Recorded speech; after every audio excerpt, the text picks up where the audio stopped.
Hello दोस्तों, नमस्कार। एक बार फिर स्वागत है आपका दिव्यांश एजुकेशन चैनल में। दोस्तों, अगर चैनल पर पहली बार आए हैं तो प्लीज़ चैनल को सब्सक्राइब जरूर कर लेना।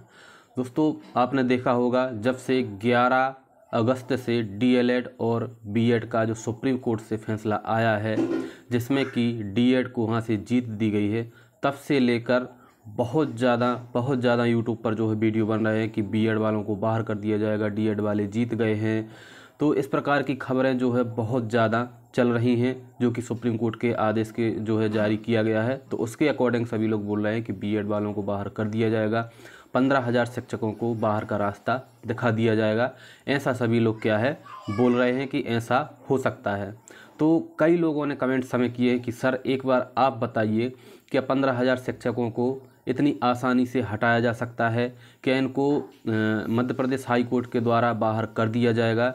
तो इस पर हम चर्चा करने वाले हैं। एनसीटी आगे क्या कदम उठाएगी, क्या कर सकती है एनसीटी, तो इस संबंध में बात करने वाले हैं। वीडियो को आप पूरा ज़रूर देखें। सबसे पहले दोस्तों, आप यह जो न्यूज आई थी यह देखें। बीएड व बीटीसी मामले पर एनसीटी की मीटिंग हुई खत्म। बीएड और पीटीसी मामले पर एनसीटी की मीटिंग खत्म हो चुकी है, लेकिन एनसीटी ने बीएड अभ्यर्थियों के लिए काफ़ी बड़ी बात कही है।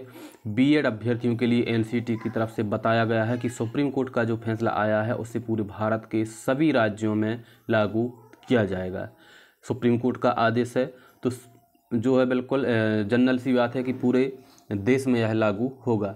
इसके लिए हम बहुत ज़्यादा सूचना भी यहाँ पर बहुत जल्द जो है सूचना जारी करेंगे। इसके अलावा एनसीटी की तरफ से यह फैसला लिया गया है कि हम सुप्रीम कोर्ट के खिलाफ पर रिव्यू पिटीशन बिल्कुल भी दाखिल नहीं करने जा रहे हैं। तो यहाँ पर कहा गया है कि रिव्यू पिटीशन भी बिल्कुल भी नहीं लगाई जाएगी। इसको सुनकर बीएड अभ्यर्थियों के पैरों तले ज़मीन खिसक गई है।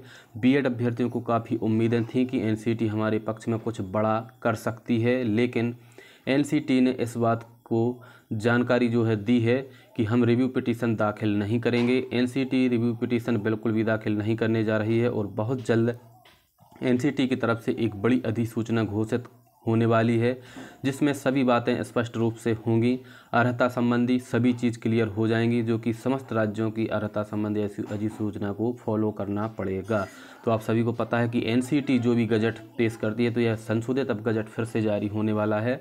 तो एनसीटी की जो शिक्षक की अर्हता रहती हैं वह संपूर्ण भारत में लागू होती हैं। तो यहाँ पर एक बड़ा झटका यह भी दिया गया है बीएड वालों को कि हम कोई भी रिव्यू पिटीशन लगाने वाले नहीं हैं। क्या अब मध्य प्रदेश सरकार में जो शिक्षक नियुक्त हो चुके हैं, यूपी में जो शिक्षक नियुक्त हो चुके हैं, इनको बाहर कर दिया जाएगा?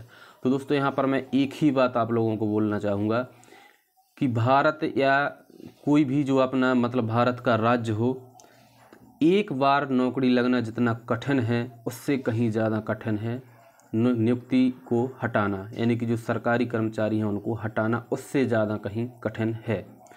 हालांकि ऐसा नहीं है कि बिल्कुल नामुमकिन नहीं है। सुप्रीम कोर्ट का आदेश है, राज्यों को उसका पालन करना पड़ता है। तो बिल्कुल जो है यह नहीं कहा जा सकता कि नहीं हटाया जा सकता, हटाया भी जा सकता है। अगर हम बात करें अब डीएलएड और बीएड वालों की, तो दोस्तों मेरी स्वयं की डीएड है, लेकिन मैं ये नहीं चाहता कि किसी दूसरे का जो है अनहित हो। आपने देखा होगा कि ओबीसी वालों के जो अभी नियुक्ति आदेश रुक गए हैं, उसकी वजह से एक शिक्षक थे, उन्होंने आत्महत्या कर ली है। तो इस प्रकार के मामले जो हैं, इस प्रकार के कदम लोग उठाते हैं, क्योंकि नौकरी ही आज के समय में अभ्यर्थियों के लिए सोचते हैं सब लोग कि नौकरी ही सब कुछ है। नौकरी है तो ज़िंदगी ऐशो और आराम से कर सकते हैं अच्छे से। हालांकि शिक्षक की ऐसी नौकरी नहीं है कि आप ऐशो आराम के लिए हैं, लेकिन कुछ भी कहो, पैसा मायने रखता है। आज के समय में नौकरी मायने रखती है, इसलिए सभी लोग सरकारी नौकरी के लिए मर रहे हैं, दिन रात मेहनत कर रहे हैं। अगर उनके खिलाफ़ कोई ऐसा कदम उठाया जाता है तो वह फिर जो है इसको सहन नहीं कर पाते हैं और कोई गलत कदम उठा लेते हैं। तो आप सभी लोगों से मेरी रिक्वेस्ट है, बीएड के जितने भी अभ्यर्थी हैं, कि आप लोगों को ऐसा कुछ भी नहीं करना है। जो भी फैसला होगा हाई कोर्ट का होगा, मध्य प्रदेश हाई कोर्ट का होगा, आप लोगों को उसको साहस स्वीकार करना है।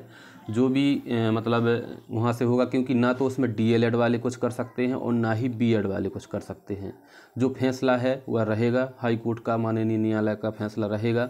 उस पर ना तो मैं कमेंट कुछ करना चाहता हूँ कि किसके पक्ष में जाएगा। हालांकि जो है 99% तो अब जो है ऐसा हो गया है कि आदेश आ ही चुका है, 99% है, और आपके आदेशों में ऐसा लिखा भी है कि मतलब आपकी नियुक्तियाँ उसके अधीन हैं।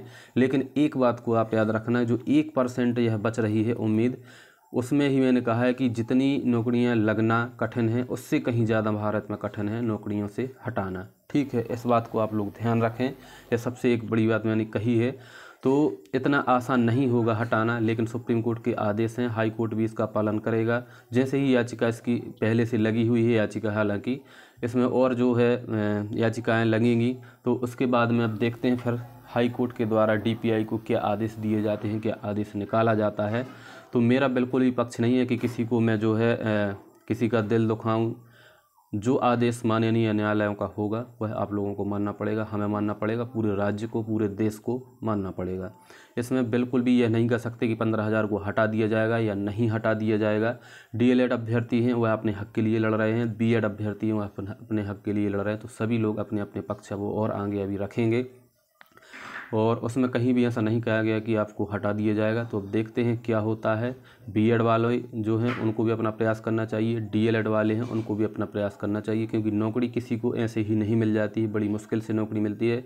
सबसे बड़ी जो खराबी है, ना डीएड वालों की गलती है ना बीएड वालों की गलती है, गलती है तो सिर्फ सिस्टम की, NCTE की। यह सही एक जो मतलब पत्रकार थे अग्निहोत्री, अमिताभ अग्निहोत्री, उन्होंने कहा है कि क्या NCT जैसे दफ्तर लूडो खेलने के लिए बने हैं। तो जी हाँ, बिल्कुल सही उनका सवाल है कि आप कर क्या रहे थे, आपने कैसे बीएड को अंदर कर लिया। उस समय पे बीएड को लेना ही नहीं चाहिए था, अगर लिया था तो फिर निकालना नहीं था।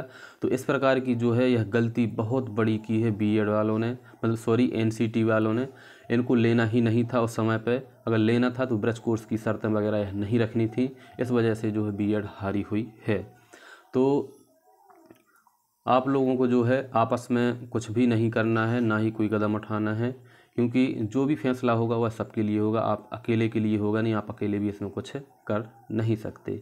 सिस्टम की इसमें गलती है, सिस्टम को ऐसा नहीं करना चाहिए था। उनके 5 साल बर्बाद हुए, यूपी में तो इतने सारे लोग लग भी चुके हैं, 3-3 साल उनको जॉब करते हुए हो गए हैं, इतना पैसा खर्च हुआ, फीस भरवाई, हर चीज़ हुआ, तो उनकी जो समय की बर्बादी है उसका जो है मुआवजा कौन देगा, उसको उसी टाइम पर जो है फिर से कौन ले जाएगा।